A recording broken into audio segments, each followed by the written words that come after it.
Bonjour, bienvenue. Je vais démarrer. Donc, je m'appelle Bruno Clément, je suis le cofondateur de The Presenters. Alors, vous avez un petit guide sur vos chaises. The Presenters est un cabinet de conseil en stratégie narrative. La stratégie narrative, c'est quoi? C'est notre métier, c'est d'aider les gens à exprimer clairement leurs idées et de les présenter efficacement en toutes circonstances, de la machine à café au palais des congrès, en passant par cette belle salle. Et aujourd'hui, je suis venu répondre à une question. J'ai l'habitude de dire qu'une présentation, c'est toujours la réponse à une question, de préférence une question que le public se pose. Et la question à laquelle j'aimerais répondre, c'est comment présenter efficacement vos idées dans un monde VUCA. Alors, je n'ai pas pris le mot VUCA par hasard, hein. C'est un mot un peu un buzzword du moment, mais globalement dans un monde complexe.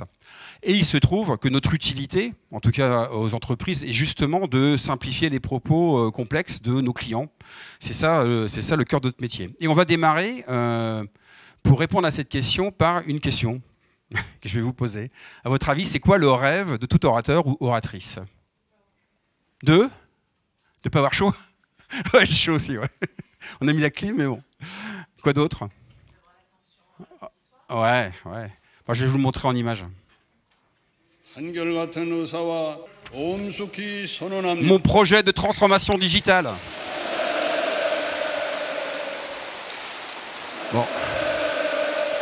Bon, alors on rêve tous de ça, hein, mais ça ne vous a pas échappé, on ne vit pas en Corée du Nord. C'est plutôt une bonne nouvelle, a priori. Et dans la vraie vie, la vie qui est la nôtre, ce n'est pas l'orateur qui a le pouvoir. C'est le public qui a le pouvoir. Prendre la parole, c'est prendre le pouvoir. C'est un acte de leadership. C'est pas anodin d'être à ma place, hein, et de m'adresser à vous. Et en même temps, le vrai pouvoir, c'est vous qui l'avez. C'est un pouvoir que vous m'accordez le temps de mon intervention. Le pouvoir, en fait, c'est vous qui l'avez. Pourquoi? Parce que, en fait, vous avez le pouvoir de m'écouter ou pas. Vous avez le pouvoir de faire semblant de m'écouter. Et vous avez le pouvoir d'adhérer ou pas à mes idées, mes projets. D'accord? Et c'est pour ça que chez The Presenters, on considère qu'une présentation, quel que soit le sujet, c'est toujours un moment de vérité. C'est le moment de vérité de vos idées. Parce qu'il conditionne généralement un oui, j'ai envie ou un non, merci. Et notre métier, c'est justement de faire en sorte que quand vous prenez la parole, les gens aient plus envie de vous dire oui, j'ai envie que non, merci. C'est ce qu'on appelle le conseil en stratégie narrative. Donc c'est un mot peut-être un peu nouveau pour vous. Stratégie narrative, c'est assez simple en fait. C'est la capacité à comprendre toute la complexité des stratégies des entreprises, et Dieu sait qu'elles sont complexes, et de les traduire dans un narratif, c'est-à-dire dans une histoire qui soit à la fois claire, inspirante et incarnée. Et finalement, une idée claire, un projet inspirant, incarné par quelqu'un en qui vous avez confiance, c'est de ça dont vous avez besoin pour rendre vos idées et vos projets désirables.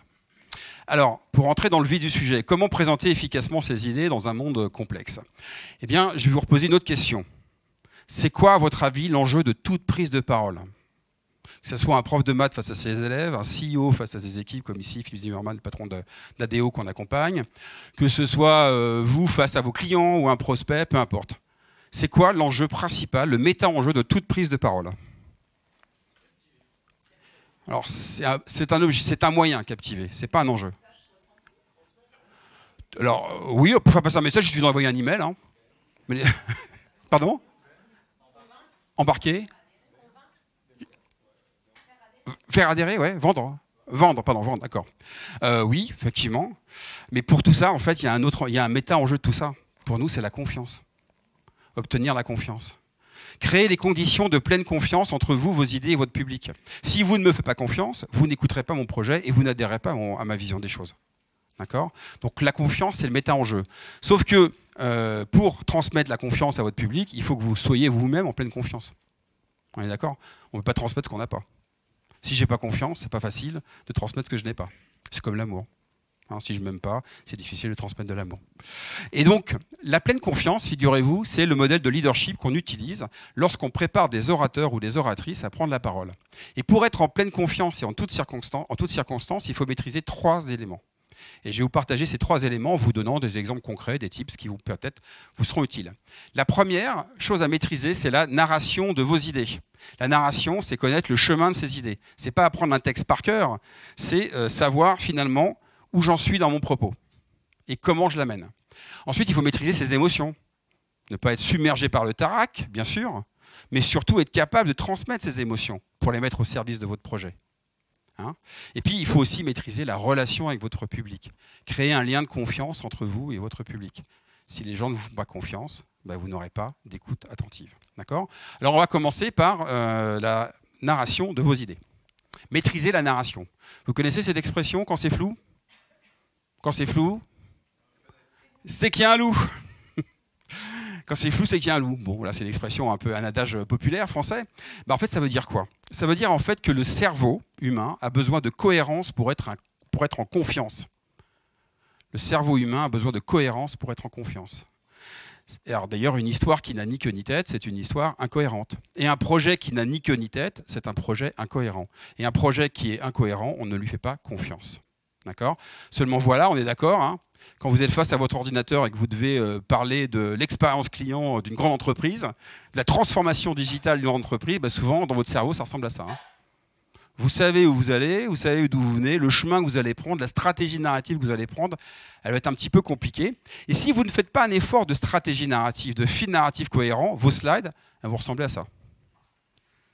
Ah merde. Aïe, ça fait mal. Hein. Alors ça, c'est ce que j'appelle des slides béquilles, hein, des slides sur lesquels l'orateur ou l'oratrice s'appuie pour étayer son propos. Et du coup, il commente ces slides. Et ça, c'est les symptômes visibles d'un syndrome qui touche beaucoup de monde dans l'entreprise, qu'on appelle chez The Presenters le syndrome du bon élève.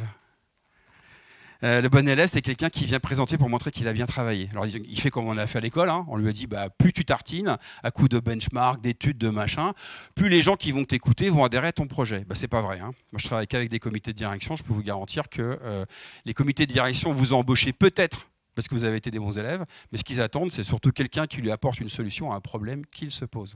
Et le bon élève, en fait, il ne raconte pas des histoires, il ne maîtrise pas la narration, il fait des exposés. Hein. Et généralement, quand on fait des exposés, bah, votre projet de transformation, il se termine là.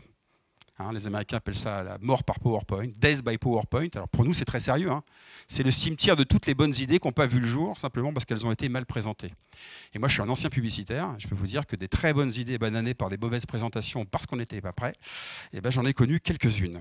Alors le sujet, c'est comment faire pour maîtriser la narration. Hein, comment on fait ?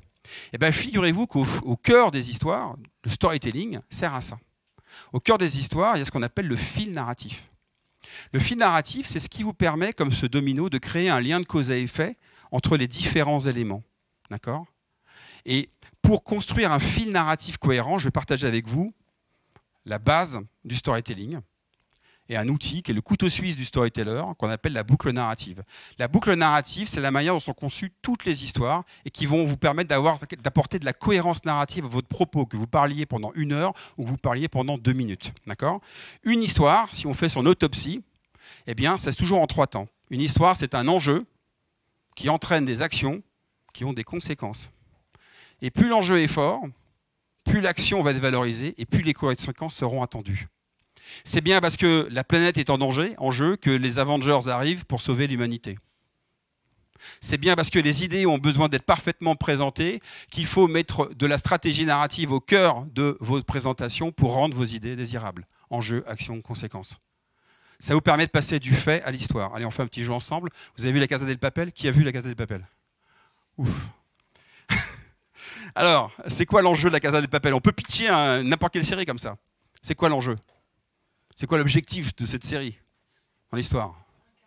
Oui, faire un casse, mais pas n'importe quel casse. On est d'accord ? Oui, le casse du siècle. Voilà, c'est braquer la Banque d'Espagne, donc c'est pas n'importe quoi. Pour braquer la Banque d'Espagne, qu'est-ce qu'on fait ? Quelle action on met au cœur pour y arriver ? Il faut une équipe, mais il faut surtout, voilà, il faut être le professeur et un plan infaillible, parce qu'on ne braque pas la Banque d'Espagne comme ça en vrai. Hein. Et les conséquences, je ne vais pas vous spoiler, c'est devenir riche ou pas. Enjeu, action, conséquences. D'accord ? Alors, et du coup, attends, d'ailleurs, je vais juste vérifier que je suis bien dans mon... Oui, tout à fait.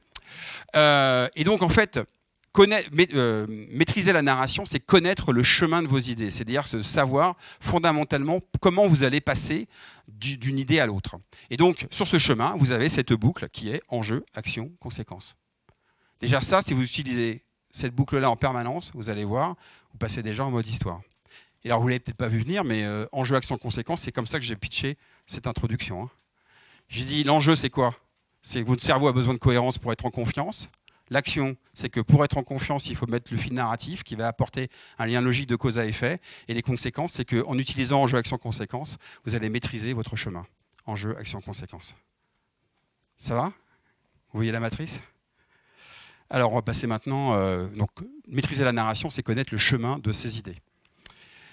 On va passer maintenant à la maîtrise de ses émotions. Ouh là là. Alors, quel est le pire conseil qu'on puisse donner à quelqu'un qui a le trac? Ouais, c'est pas mal. Au pire, ça marche. Bonne chance, allez, bon courage. Détends-toi, oui, voilà. Bah oui, respire. Bah oui. Alors moi, je le résume comme ça, c'est sois naturel. Ouais, bah en fait, oui, sois naturel, non. En vrai, le naturel, quand on est face à un public, c'est d'être gêné. C'est pas naturel d'être à ma place. Hein. On est tous des animaux. Pourquoi c'est pas naturel? Parce qu'en fait, on est tous des animaux sociaux. Vous savez que si nous dominons le monde, c'est qu'on a su s'organiser. Si vous avez vu le livre Sapiens, par exemple, ça vous explique ça très bien. On a d'abord su s'organiser pour tuer ensemble des mammouths. Ensuite, on s'est organisé pour tuer les villages à côté. Puis après, on s'est organisé pour créer des entreprises, etc., etc. Donc, on a ancré dans notre cerveau que notre survie dépend de l'autre. Hein, tout seul, on ne peut pas faire grand-chose. On a besoin les uns des autres. Et du coup, bah, ça a une répercussion quand on prend la parole. La répercussion, c'est qu'on est tous dépendants plus ou moins de cet œil, l'image sociale. Comme j'ai ancré le fait que je suis dépendant de vous, ma survie dépend de vous, bah, quand je prends la parole, j'ai peur que vous ne m'aimiez pas. J'ai peur d'être jugé, j'ai peur d'être rejeté par le groupe. Donc en fait, le principal enjeu, c'est vraiment ça. Alors le trac, est-ce que vous savez ce que c'est que du trac en fait, le trac? C'est quoi le trac pour vous? Ouais, c'est la peur, ouais. C'est du stress, ouais. Le trac, c'est une forme d'une expression du stress, tout simplement. Et le stress, en fait, c'est assez simple. On est stressé quand on est face à une situation qui est complexe et inconnue. Plus c'est complexe, plus c'est inconnu, plus vous êtes stressé. La première fois que vous êtes rentré dans une voiture, bah, c'était un peu stressant. Hein, savoir passer les vitesses, regarder dans le rétro en même temps, etc. Et évidemment, la bonne nouvelle, c'est que tout est difficile avant d'être simple. Alors moi, j'aime beaucoup cette phrase, ça me fait beaucoup de bien, perso. Je vous la redis parce qu'elle est puissante en vrai. Hein. Tout est difficile avant d'être simple. La première fois que vous avez fait du vélo, c'était très difficile. Aujourd'hui, vous ne posez pas la question de comment on fait du vélo. Tout est difficile avant d'être simple. Et c'est pareil pour la prise de parole en public. Et pour vous en convaincre, vous connaissez ce monsieur, Steve Jobs. Hein, il y a même des bouquins qui ont été écrits sur son éloquence, etc. Bon, il bossait beaucoup. Hein. Vous savez combien de temps il répétait en moyenne un keynote d'1 heure? C'est dans son bouquin, 80 heures. Ah ouais, pareil. En même temps, quand tu vends des produits qui vont te rapporter des dizaines de milliards, ça vaut le coup de le préparer quand même. Hein. Alors ce monsieur, bah, en fait, c'était un grand introverti. C'était pas quelqu'un qui aimait ça en fait. Hein. Il a juste compris que c'était essentiel pour son travail. Et donc il a beaucoup travaillé. Et je vais vous montrer Steve Jobs, la première apparition de Steve Jobs à la télévision quand il avait une trentaine d'années. Hein. Il est en caméra off, donc c'est juste avant qu'on dise lumière, on y va. Hein.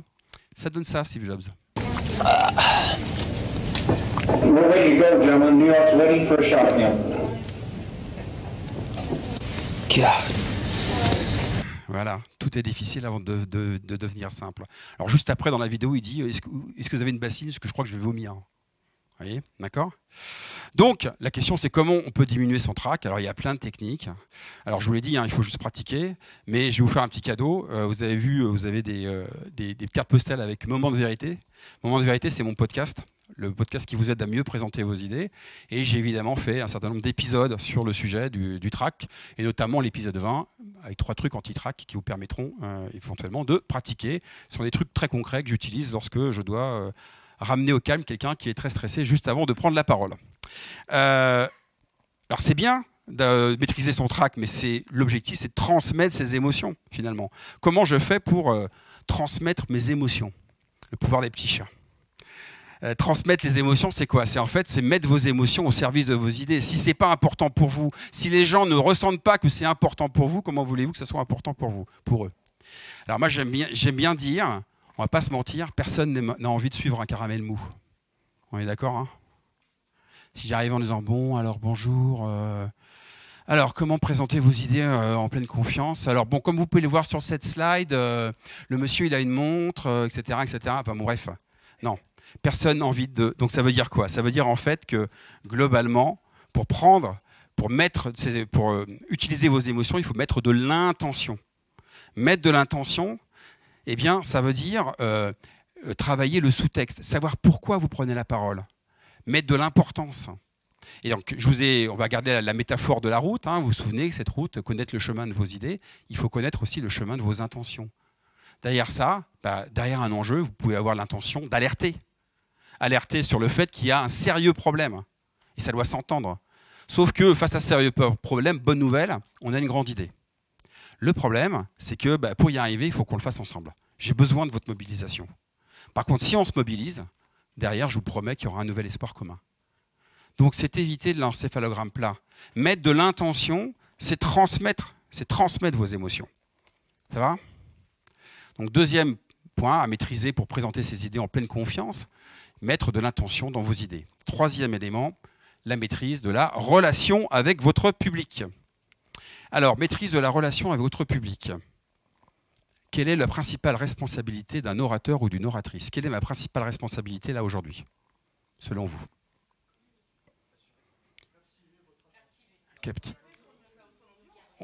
Ouais, captiver, ouais. Quoi d'autre? S'assurer que j'ai entendu. S'assurer qu'on ait compris, ça c'est une bonne base, oui, effectivement. Faire passer un message, oui. C'est mieux, oui. Enfin, encore une fois, pour faire passer un message, je peux juste envoyer un email. Je n'ai pas besoin de me déplacer. Ouais. Éviter l'ennui, effectivement, ça c'est intéressant aussi. On est d'accord? Moi, j'ai l'habitude de dire en fait que la principale responsabilité d'un orateur, c'est de prendre soin de son public, prendre soin de vous. Et c'est plutôt utile de penser ça, parce que plus je vais prendre soin de vous, en ayant un propos qui est à la fois clair, qui est impactant, qui est compréhensible, plus vous allez prendre soin de moi, en m'accordant une écoute attentive. D'accord? C'est ma principale responsabilité en tant qu'orateur. Et vous êtes forcément sensibilisé à la notion d'expérience client. Hein, on bosse pour des grands noms du retail, nous. En fait, une présentation, c'est une expérience que vous faites vivre à un public. Et de notre point de vue, cette expérience, elle doit être à la fois utile et agréable.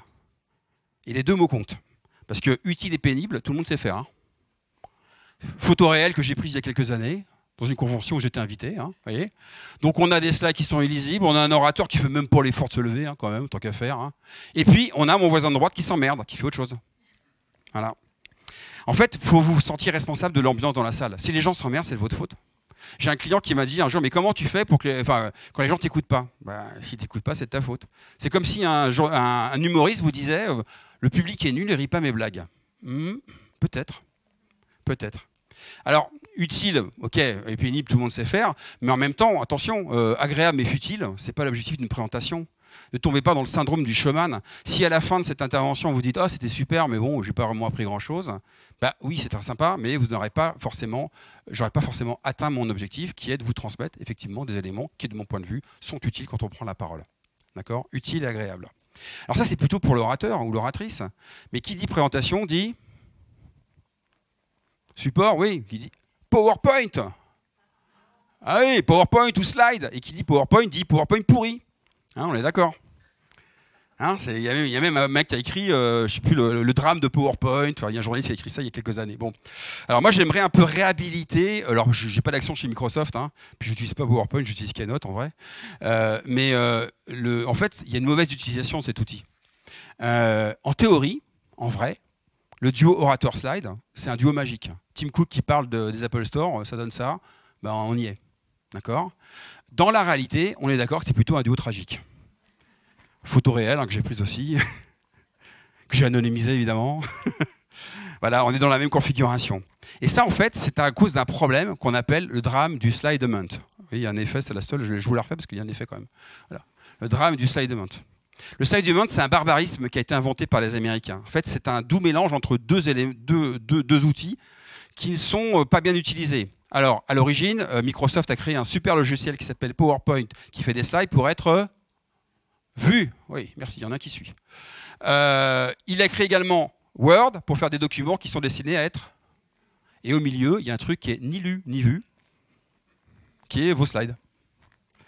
Et je ne compte pas le nombre de directions marketing qui produit des kilos de slides, et le nombre d'équipes commerciales qui me disent ces slides ne servent à rien, et le nombre de commerciaux qui disent de marketing qui disent oui mais moi on m'oblige à le faire, et le nombre de commerciaux qui disent oh, mais moi je veux pas faire ça. Bon bref, il y a un nombre d'heures incroyable qui est fait de production de slides qui ne servent strictement à rien. Alors du coup on en arrive là.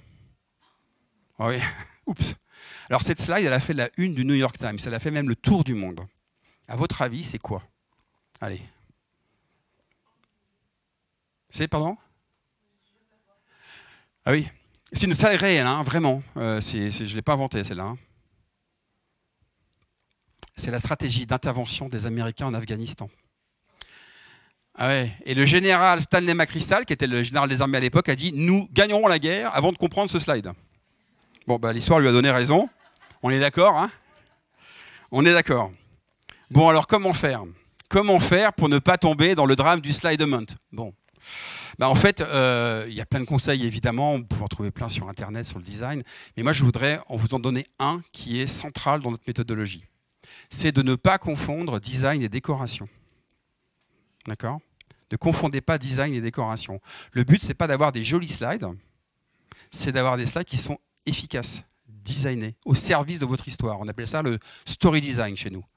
C'est-à-dire des slides qui renforcent l'impact de votre histoire. Ok? Exemple, voilà un très bel exemple de slide décorative. Hein, c'est joli. Bah ouais, il y a un petit ombré, il y a votre logo partout, des fois qu'on oublie que c'est chez vous. Il y a plusieurs typos. Bah, si vraiment, ma grande passion, c'est de vous parler du pistil des fleurs. Ça peut, j'ai le droit. Hein. Bah, en fait, ça ne sert à rien. Hein. Ça, c'est beaucoup plus efficace. On est d'accord? Une idée, une slide. Pour vous en convaincre, faites le test du fond de la salle. Hein, ça, on est d'accord que personne ne le lit. Ça, tout le monde le voit. OK? Donc, on a un motto chez The Presenters que je vais partager avec vous, c'est simplifier pour amplifier. Simplifier pour amplifier. Plus vous allez simplifier vos slides, plus vous allez amplifier vos idées. Plus vous allez simplifier votre propos, plus vous allez amplifier votre impact. Moins il y en a sur vos slides, plus on vous écoute. C'est simple. Hein? Et vous pouvez aller jusqu'à une forme d'épure, qui est la mienne, mais vous n'êtes pas obligé d'aller jusque-là, c'est une idée par slide. Vous avez 3 idées, vous faites 3 slides. La seule valeur qui compte pour l'être humain, c'est le temps. Ce n'est pas le nombre de slides. Vous savez combien de slides je suis là? 35. 60. 15, 20, 94. Hein, vous avez vu passer? Ben non, parce qu'en fait, mes slides ne sont là que pour renforcer l'impact du propos que je porte. Donc, une idée par slide, ça veut dire quoi? Ça veut dire en fait que sur vos slides, vous partagez des idées et vous vous occupez de l'histoire. Le duo orator slide, c'est ça, c'est idée, histoire, idée, histoire. Il n'y a pas besoin non plus d'être un grand designer. Vous voyez, Christophe Catoir, le patron d'Adecco qu'on accompagne sur des prises de parole, acteur militant, on ne peut pas dire que la slide soit hyper designée, mais au moins elle est claire. Il est en train de raconter pourquoi le groupe Adecco est un acteur militant pour l'emploi. Tout le monde comprend l'idée. Okay, ici, vous avez une formation que Elisa mène chez nous chez TF1, par exemple. Vous voyez, là, il y a 3 niveaux. Il y a une idée principale qui est la promesse de changement, mais il y a 3 niveaux de lecture. Vous pouvez aller jusqu'à 3 niveaux de lecture, mais pas en bullet point. 3 niveaux de lecture, c'est ceci. La promesse de changement, en fait, c'est le deuxième ingrédient de notre méthodologie. Et ça sert à quoi? À créer le désir. Vous voyez? Il y a 3 niveaux de lecture. Donc, les slides, pour terminer la métaphore sur le chemin, hein, en fait, elles vous servent à quoi? C'est pour ça que j'ai ça, d'ailleurs, vous voyez, parce que je n'ai pas de retour écran. Donc, du coup, j'ai mes slides là, parce que je me dis, OK, où j'en suis où? Eh bien, c'est le GPS de vos idées. Ça vous permet de savoir où vous en êtes et d'accompagner votre public de manière cohérente sur ce chemin. OK? Alors, voilà pour la maîtrise de la relation. Donc, pour terminer, qu'est-ce que j'aimerais que vous reteniez? Est-ce que vous savez sur 100% d'un message qui reste dans le cerveau humain au bout de 3 jours? 20%. 3 jours. 10%. 0, c'est vrai? Ouais. 0, oh, quand même. Hein, c'est 3%. Alors on a fait le calcul, hein, sur 1 heure de présentation, ça fait 1 minute 48. Sur 30 minutes de présentation, ça fait 54 secondes. Alors c'est quoi les 54 secondes que j'aimerais que vous reteniez? Ok, d'abord, maîtriser la narration, c'est quoi? pour présenter vos idées en pleine confiance, il faut maîtriser la narration. Maîtriser la narration, c'est comprendre que le cerveau a besoin de cohérence pour être en confiance. Et pour ça, vous avez un super outil qui est la boucle enjeu, action, conséquence, qui vous permet de connaître le chemin de vos idées. Pour maîtriser vos émotions, eh bien, il y a deux sujets. Un, vous pouvez écouter mes conseils pour moins avoir le trac sur le podcast Moment de vérité. Et puis deux, il faut connaître le chemin de vos idées, c'est-à-dire connaître le chemin de vos intentions, mettre de l'intention sur votre propos. Et puis enfin, sur la maîtrise de la narration, il faut prendre soin de son public. Ça veut dire qu'il faut avoir à cœur de créer une expérience qui soit utile et agréable. Et sur vos slides, vous simplifiez pour amplifier. Et pour terminer, je vais vous partager mes 3 secrets. Mes 3 derniers secrets pour réellement présenter vos idées en pleine confiance. Vous les voulez ou pas? Ouais. Répétez, répétez, répétez. Voilà. La répétition n'est pas une option. Hein, vraiment, je vous l'ai dit au tout début, hein, les comédiens, ils ne répètent pas pour être bons, ils répètent pour être prêts. Quand on fait un marathon, on s'entraîne, peu importe la discipline. Encore une fois, Steve Jobs, il s'entraîne comme les autres, hein, il s'entraînait comme les autres. Voilà. Le but du jeu, une répétition, ça sert réellement à faire toutes les erreurs que vous ne ferez pas le jour J. Donc, répétez vos interventions et ça vous permettra de présenter vos idées en pleine confiance et en toutes circonstances. Merci beaucoup pour votre écoute.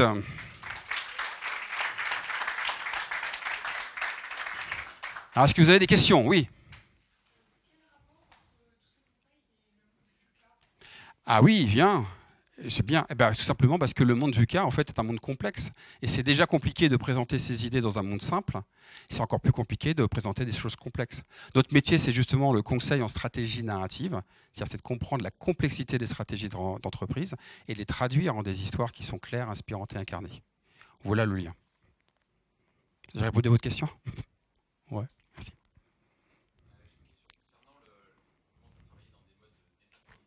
Oui. Oui. Ouais. Ouais. Ouais.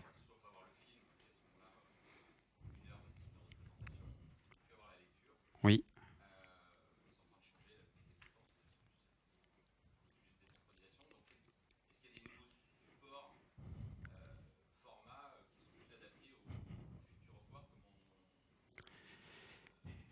Alors oui. Enfin, oui et non, en fait. C'est l'utilisation de différentes techniques. La première réponse que je peux vous faire, c'est d'utiliser la technique du pitch. C'est-à-dire que lorsque vous avez un document qui est, on va dire, complet, qui est rédigé pour être lu, c'est d'y adjoindre fondamentalement, même de manière enregistrée, un pitch de 2-3 minutes, ou même rédigé, qui va vous permettre de partager l'essentiel des idées. D'accord. Deuxième élément, quand on prépare des orateurs ou des oratrices sur des présentations, généralement, elles sont réutilisées. Elles ont différents formats. Alors, j'accompagne pas mal de boîtes dans leur transformation. Donc, il y a forcément une démultiplication qui se fait. On va d'abord travailler d'abord l'oral, en fait. Si je devais raconter mon projet en une demi-heure, comment je le ferais?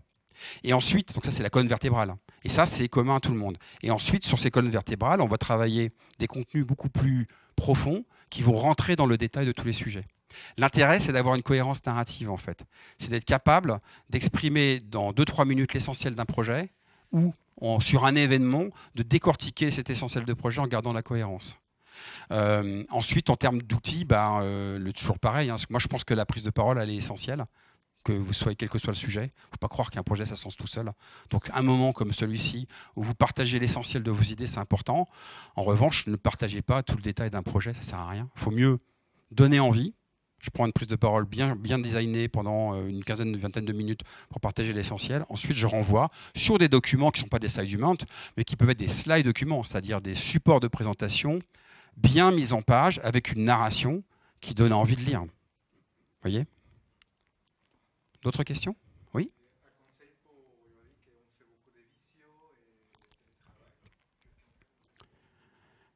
Alors, il y a sur Moment de vérité, vous avez plein de conseils sur la visio. Il y a même 3 ou 4 épisodes là-dessus. Qu'est-ce que je pourrais vous donner? En fait, la visio, ça a radicalisé en fait, la prise de parole. Mon conseil principal, c'est de faire de plus court. Vraiment beaucoup plus court. C'est-à-dire qu'en fait, en visio, le taux d'attention, il est beaucoup plus faible. On fait des formations en visio aujourd'hui. Nos formations présentielles, on les a développées en visio. Mais on fait des séquences aujourd'hui de prise de parole descendante de 15 minutes maximum. Et on favorise l'interaction. Et sur vos slides, alors là, il faut les simplifier encore plus. Parce que alors, déjà, des slides chargés sur un grand écran, c'est pas lisible. Alors des slides chargés dans le navigateur de Teams au sein du navigateur, on voit encore rien. Donc il faut simplifier encore plus votre propos. Donc il faut vraiment être encore plus dans l'épure, dans la gestion du temps, et dans l'épure, dans la gestion de vos slides. Et être encore plus dans l'interaction en permanence, vraiment. Vraiment. D'autres questions? Oui, oui.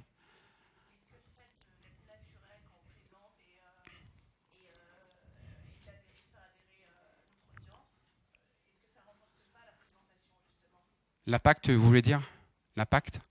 Alors, est-ce que ça renforce l'impact? Ben oui, évidemment, parce que c'est justement pour ça que le trac, on ne peut pas s'en débarrasser. On peut apprendre à l'apprivoiser, à en faire quelque chose de positif. C'est important de ressentir ces petites excitations avant qu'on présente ses idées. Tout le monde là. Mais il ne faut pas que ça parasite. Pourquoi c'est important de maîtriser son trac? C'est parce que parfois, si vous avez des signes trop visibles pour le public que vous avez le trac, ben vous envoyez un signe qui n'est pas un signe de confiance en soi. Et c'est malheureux, hein, mais vous pouvez être un super expert. Mais si au final, la manière dont vous présentez, ça renvoie un signal qui est que vous n'êtes pas en confiance, bah, les gens auront du mal à vous faire confiance. Voyez? Donc oui, il y a un impact, évidemment. Mais ça, en fait, quand je disais que c'est naturel, c'est pas naturel, c'est que encore une fois, c'est pas naturel de faire du vélo quand on a c'était même pas naturel quand vous êtes un bébé de marcher. Ça devient naturel, ça devient un réflexe à partir du moment où vous pratiquez. Il n'y a pas d'autre. Alors, vous pouvez lire tout ce que vous voulez hein, sur le sujet. Je peux vous garantir que le seul moyen de progresser dans une prise de parole en public, c'est de faire ce que je fais là. Voilà. En assumant que ce ne sera pas parfait, en assumant avoir des gens de votre équipe qui peuvent vous débriefer derrière, en vous disant tiens là, tu as été trop long, là, tu aurais peut-être pu faire comme ça, comme ça, comme ça, pour progresser pas à pas, tout simplement.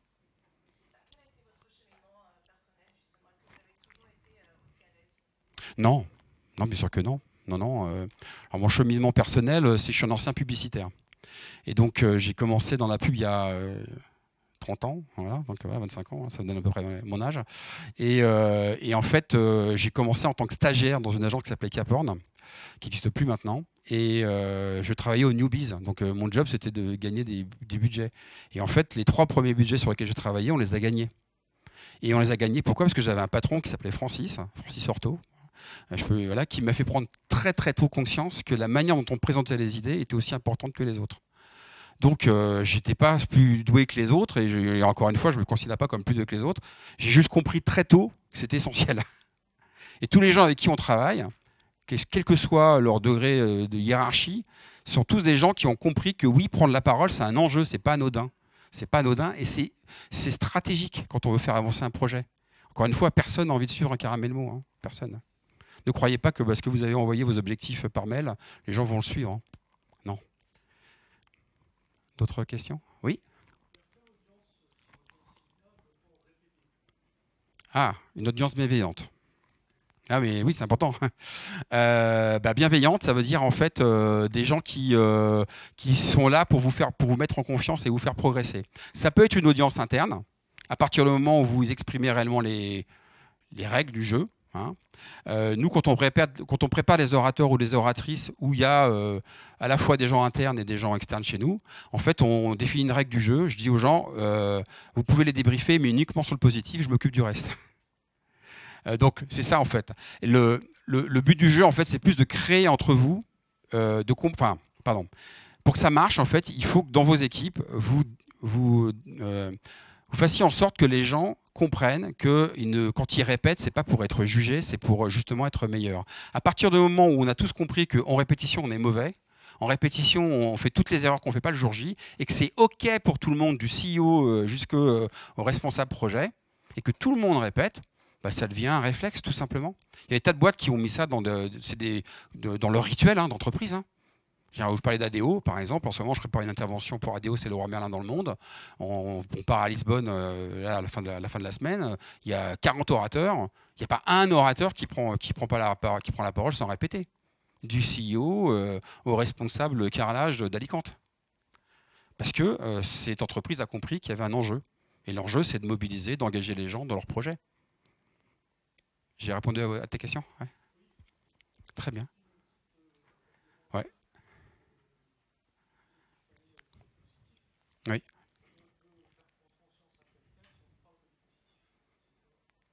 Ah, c'est pas, alors, être positif, être bienveillant, ça ne veut pas dire être gentil. Ça veut dire communiquer les éléments de progression de manière positive. C'est pas dire t'es nul, vraiment, franchement, voilà, t'es sûr que c'est... Non, c'est... oui, c'est l'intention, justement. C'est avoir une intention bienveillante. Voilà. Effectivement, j'ai une anecdote comme ça où on a récupéré dans une grande banque là, pas mal de gens sur des répétitions et les gens étaient terrorisés, mais vraiment terrorisés, je ne comprenais pas pourquoi. Et en fait, un ancien manager qui n'était plus là, enfin une ancienne manageuse exactement, qui n'était plus là, en fait, avait mis en place des systèmes de répétition, sauf que c'était vécu comme un passage au tableau. Et elle distribuait les bons points. Bah, donc forcément, là, ça ne se passe pas bien. Hein.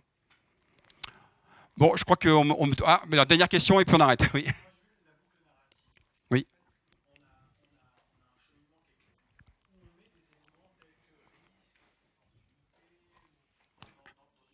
Ouais. Ouais. Bien sûr, ouais. Alors, la boucle enjeu action conséquence, je vous dis, c'est le basique du storytelling. Derrière, on a un canevas d'histoire qui est plus complet. Mais pour répondre à ta question, les risques, les opportunités, pour moi, c'est des enjeux. En fait, un risque, c'est ce qu'on appelle un élément de dramatisation. Si on ne fait rien, qu'est-ce qui va se passer? Une opportunité, c'est une dramatisation positive. Quelles sont les opportunités de conquête qu'on a avec ce marché? Donc, ça a sa place généralement dans les enjeux. Voilà. Ah oui, dernière question. Okay. Oui. Ouais.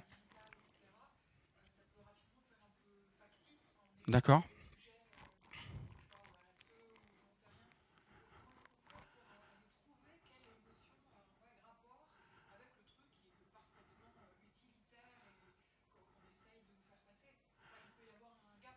Je comprends, ouais. Bah en fait, alors je peux t'inviter à écouter la conférence que je fais sur la plénière sur comment mettre du storytelling dans vos présentations, parce que je vais parler de ça notamment. En fait, mettre de l'émotion, c'est pas être factice, ça veut dire utiliser le moyen de communication des êtres humains. On est tous des êtres d'émotion et de raison en fait. Et mettre de l'émotion, c'est être clair sur l'intention que je veux faire passer. C'est par exemple dire sur un sujet très concret, très technique, si je considère qu'il y a un vrai risque, à ne pas aller sur ce sujet-là, je vais faire passer une émotion qui est la peur.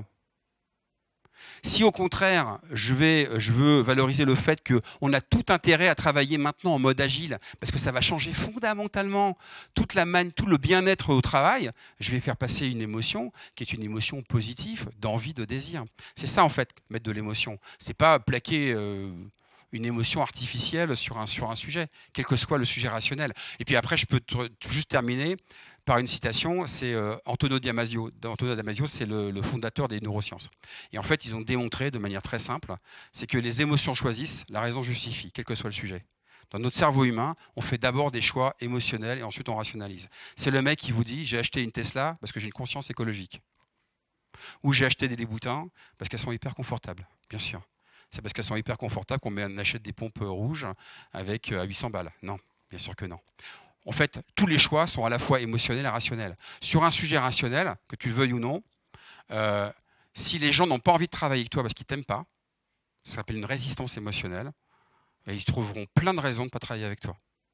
Donc en fait, mettre de l'émotion, c'est aller chercher la manière dont fonctionne le cerveau humain. Il faut rationaliser, apporter de la logique, pour rassurer que ça va bien se passer, mais il faut aussi donner envie, générer l'émotion pour que les gens soient embarqués dans votre projet. Il faut les deux, tout simplement. Ça va? Merci beaucoup. Voilà, on fait des signes. Bon.